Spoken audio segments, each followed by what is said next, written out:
Families welcome to my channel. எல்லோரும் எப்படி இருக்கீங்க? நல்லா இருக்கீங்களா? நான் ரொம்ப நல்லா இருக்கேன். நீங்கள் நல்லா கடவுள்கிட்ட வேண்டிக்கிறேன். என்னடா இது ஒரு 2-3 நாளாக வந்து வீடியோவே வரவே இல்லை. 3 நாளாக ஆயிடுச்சு வீடியோவே வரவே இல்லை. ஏன் வீடியோ வரல அப்படின்னு பார்த்தீங்கன்னா, கொஞ்சம் மனசு சரியில்லை. அது காரணத்துக்காக தான் வீடியோ போடவே இன்ட்ரெஸ்டே வரல. இன்றைக்கி கூட என்ன வீடியோ அப்படின்றத பார்த்துருப்பீங்க.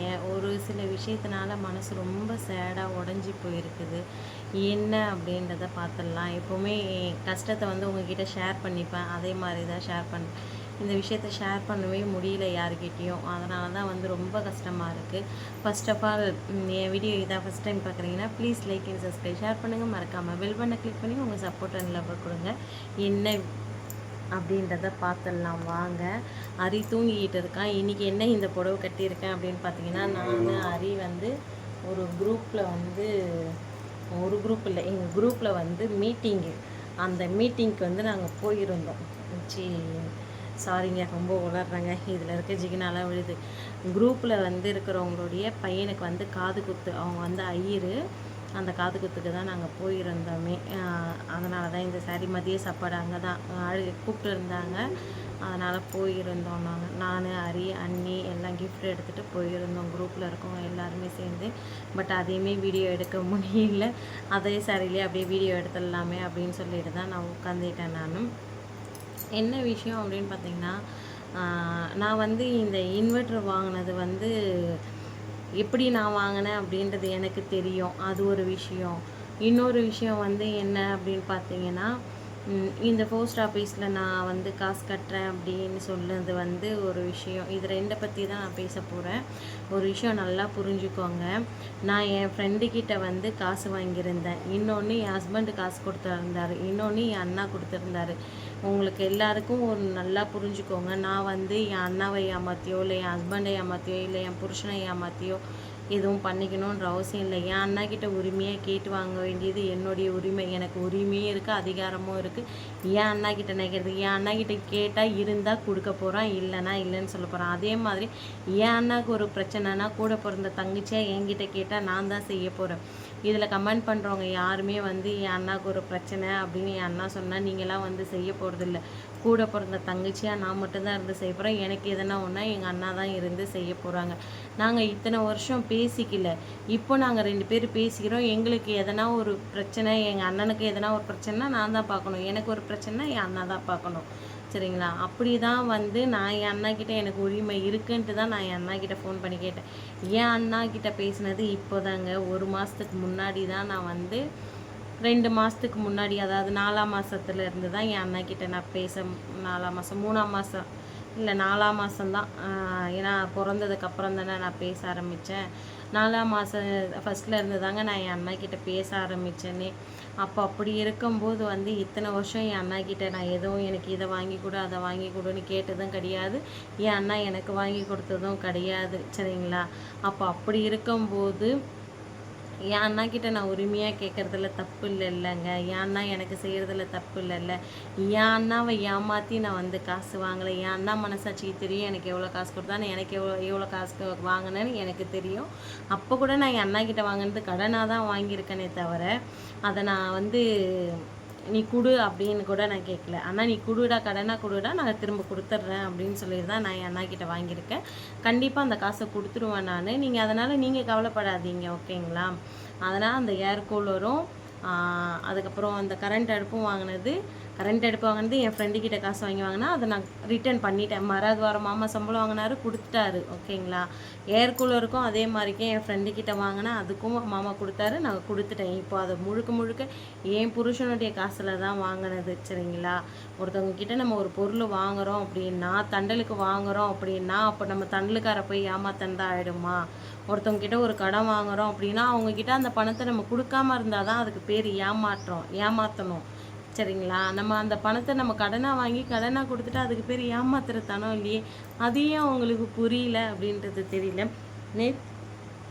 நேற்று வந்து ஒரு சிஸ்டர் வந்து என் அண்ணாவுடைய லைவில் சொல்லியிருந்தீங்க, அவங்க சிஸ்டரை நம்பாதீங்க அப்படின்னு சொல்லிட்டு. எனக்கு அதை பற்றி கவலையே இல்லை. என்னை யார் நம்பினாலும் நம்பலனாலும் நான் அதை பற்றி கவலைப்பட மாட்டேன். எனக்கு என் புருஷன் என்னை நம்புறாரா, நான் என் புருஷனுக்கு நம்பிக்கையாக இருக்கேன்னா எனக்கு அது போதும். மற்றவங்க யாரும் என்னை நம்பினா என்ன, நம்பலனா என்ன, என்னை நம்பினா சோறு வரப்போதா, நம்பலனா அவங்களுக்கு சோறு வரப்போதா, ஒன்றுமே கிடையாது. ஓகேங்களா? அதனால் வந்து அதை பெருசாக எனக்கு அந்த ஒரு இடத்த வருத்தம் என்னென்னா, அதுக்கு ரிப்ளை எங்கள் அண்ணா அப்பயே பண்ணியிருந்தான்னா எனக்கு எந்த ஒரு பிரச்சனையும் இல்லை. ஆனால் எங்கள் அண்ணா நேற்று வந்து அதை ரிப்ளை பண்ணல. அப்போ எங்கள் அண்ணா மனசுலேயும் அப்போ ஒரு வேளை அந்த மாதிரி இருக்குதோ, நான் ஒரு வேளை என் அண்ணாவை ஏமாற்றி பணம் வாங்குறேன்னு தோணுதோ அப்படின்ற அந்த எண்ணம் எனக்குள்ளேயும் தோணுச்சு. சரி, ஓகே, எதுவாக இருந்தாலும் நம்ம மனசுக்குள்ளேயே இருக்கட்டும் அப்படின்னு சொல்லிட்டு நான் விட்டுட்டேன். ஓகேங்களா?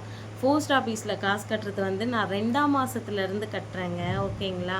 நான் 8ஆம் மாதம் இந்த வீட்டை ரெடி தீபாவளிக்கு நான் இந்த வீட்டை ரெடி பண்ணுறதுக்கு நான் ஆரம்பித்தேன். போன சஷ்டிக்கு நான் இந்த வீட்டு வேலையை ஆரம்பித்தேன். நல்லபடியாக முடித்தேன். யாரும் எங்களுக்கு ₹10 கொடுத்து உதவி பண்ணலாம். அப்போ எனக்கு கொடுத்து உதவி பண்ணது எல்லாமே கல்பனா அண்ணி மட்டும்தான். ஓகேங்களா? அப்போது நான் வந்து கல்பனா அண்ணிக்கிட்ட பேசி ஒரு 3 மாதமோ 4 மாதமோ அப்போ என்னை நம்பி கல்பனா அண்ணி அவ்வளோ தைரியமாக பணம் வாங்கி கொடுத்தது. நான் ரிட்டன் கொடுப்பேன்ற நம்பிக்கையில் வாங்கி கொடுத்தது. நான் சொன்னது ஒரு டேட்டு, ஆனால் அதுக்கு முன்னாடியே நான் அன்றைக்கி பணம் கொடுத்துட்டேன். அதனால் இந்த நிமிஷம் வரைக்கும் காசு விஷயத்துலனா நான் எப்படி நடந்துப்பேன்னு கல்பனா அன்னைக்கு தெரியும். அதனால் வந்து என் புருஷனுக்கும் தெரியும். அதனால் வந்து நான் வந்து போஸ்ட் ஆஃபீஸில் ஏமாற்றி பணத்தை எல்லாருக்கிட்டேயும் வாங்கி நான் வந்து காசை வந்து ஏமாற்றி போஸ்ட் ஆஃபீஸில் சேர்த்து வைக்கிறேன்னு நீங்கள் சொல்லாதீங்க இன்னொரு வாட்டி. அவங்கவுங்க சேமிக்கிற காசு அவங்கவுங்க எப்படி கஷ்டப்படுறாங்க அப்படின்றது தெரியும். இன்றைக்கி எங்கள் வீட்டில் நான் கஷ்டப்பட்டு அந்த காசை இப்படியெல்லாம் சேமிக்கிறேன் அப்படின்றது எனக்கு தெரியும். என் புருஷன் உடம்பு சரியில்லைனாலும் லீவு போடாமல், ஒரு நாள் கூட லீவு போடாமல் வந்து வேலைக்கு போய் எனக்கு எப்படி அந்த காசை அனுப்புகிறாரு அப்படின்றது தெரியும். யாரையும் ஏமாற்றி அப்படி நான் சேர்த்து வைக்கணுன்ற அவசியம் எனக்கு இல்லை. அப்படியே அடுத்தவங்களை ஏமாத்தினாலும் அந்த காசு நிலைக்காது. நான் அடுத்தவங்களை ஏமாத்தினா என் காசு ₹10 போகும். மொத்தவங்க காசை நான் ₹10 பார்த்தேன்னா என் காசு நான் ₹10 இழந்து போவேன். அதனால் வந்து எனக்கு நல்லாவே தெரியும். அதனால் நான் யாரையும் ஏமாற்ற மாட்டேன். ஏமாற்றி அப்படி சேர்த்து வைக்கணுன்ற அவசியமும் கிடையாது. என் காசை நான் எத்தனையோ பேர்கிட்ட நிறைய ஏமாந்துருக்கிறேன். ஓகேங்களா? அதெல்லாம் கணக்கு போட்டால் எங்கேயோ போய் நிற்கும். அதனால் இன்னொரு வாட்டி சொல்லாதீங்க. அவங்கவுங்க கஷ்டப்பட்டு அவங்கவுங்க ஒரு ஒரு பொருள் வாங்கிக்கிறாங்க, சேர்த்து வைக்கிறாங்க. இப்படிங்க அதே மாதிரி இன்னொன்று வந்து கேட்டுருந்தீங்க, புருஷனுக்கு உடம்பு சரியில்லை, முகம் இப்படி இருக்குது, நீ கேக்கு வெட்டுறியா, சந்தோஷமாக இருக்கிறியா அப்படின்னு நீங்கள் கேட்டீங்க. நான் வந்து என்னுடைய அண்ணிங்களுக்கு நான் அந்த அளவுக்கு செஞ்சேன், அந்த அளவுக்கு பார்த்தேன். அதனால் அண்ணிங்க வந்து எனக்காக செய்கிறாங்க. என் புருஷன் இங்கே இல்லை, அதனால் வந்து உங்களுக்கு அது பெருசாக தெரியுது. என் மாமா இந்த இடத்துல இருந்திருந்தாங்கன்னா அது உங்களுக்கு பெருசாக தெரிஞ்சிருக்காதுல்ல. நான் வந்து அப்பயும் அவங்க ஹஸ்பண்ட் இல்லாத போது அன்னைக்கு செஞ்சேன்ல, அதனால தான் அவங்க வந்து எனக்கு செஞ்சாங்க. இது என் பிறந்த நாளுக்கே செய்ய வேண்டியது. என் பிறந்த நாளுக்கு நான் சென்னையில் இருந்தேன்றதுக்காக அவங்க எனக்கு செய்யலை. அதனால் என் கல்யாண நாளுக்கு செய்கிறாங்க. என் கல்யாண நாளுக்கு வந்து அவங்க இந்த கேக் வெட்டுவாங்க, இந்த மாதிரி கிஃப்ட்டு வாங்குவாங்க அப்படின்றத நான் நினச்சி கூட பார்க்கவே இல்லை. அதுக்கு நாள் வந்து என்னை ஹோட்டலுக்கு கூப்பிட்டு போனதாகட்டும் எல்லாமே வந்து நான் என்னுடைய 2 அண்ணிங்களுக்கு எப்படி நான் பார்த்துக்கணும் அந்த மாதிரி 2 அண்ணிங்களை சேர்ந்து என்ன பார்த்துக்கினாங்க.